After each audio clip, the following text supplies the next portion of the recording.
ఒక ఇల్లాలు ఇంటి ముందుకు వచ్చిందంట. ఆ ఇంటి ముందు 3 వ్యక్తులు కూర్చొని ఉన్నారు. ఎవరండి మీరు అని అడిగింది. అప్పుడు ఒక వ్యక్తి చెప్పాడు, నేను ప్రేమ స్వరూపం అన్నాడు. ఇంకొక ఆయన నేను సంపద స్వరూపం అన్నాడు. ఇంకొక ఆయన నేను విజయ స్వరూపం అన్నాడు. అప్పుడు ఆమనింది, మీరు భోంచేసినట్లేరు, ఇంట్లోకి వస్తే భోజనం పెడతాను అనింది. అప్పుడు వాళ్ళు అన్నారు, యజమాని లేడు కదమ్మా, యజమాని వచ్చిన తర్వాత పిలువు, అప్పుడు వస్తాము అన్నారు. యజమాని వచ్చాడు, భోజనం పెట్టింది.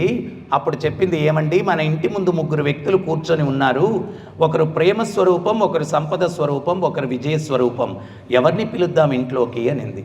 ఆ యజమాని మన టైపేనమాట. ఏమే సంపద స్వరూపాన్ని పిలవే అన్నాడు. అప్పుడు ఈమనింది, ఏమండి సంపద ఉండి విజయం లేకపోతే ఉపయోగం లేదు, విజయ స్వరూపాన్ని పిలుస్తామనింది. అంటే వాళ్ళకు ఒక కుమార్తె ఉంది.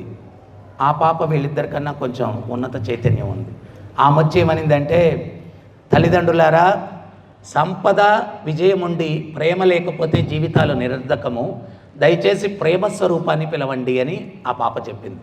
అప్పుడు ఇల్లాలు బయటకెళ్ళి, అయ్యా ప్రేమ స్వరూపమా ఇంట్లోకి రా అని పిలిస్తే, ఆ ప్రేమ స్వరూపం లేచి లోపలికి వస్తూ ఉంటే సంపద స్వరూపం విజయ స్వరూపం వీరు కూడా లేచి వెనకాల అనుసరిస్తున్నారంట. అప్పుడు ఆ ఇల్లాలనింది, నేను సంపద స్వరూపాన్ని విజయ స్వరూపాన్ని పిలవలేదు, నేను ప్రేమ స్వరూపాన్నే పిలిచాను అని చెప్పంటే వారేమన్నారంటే, అమ్మ క్షమించాలా, ప్రేమ ఎక్కడుంటే సంపద విజయం మేము అక్కడ ఉంటాము, ప్రేమ నుంచి మమ్మల్ని విడదీయలేరు.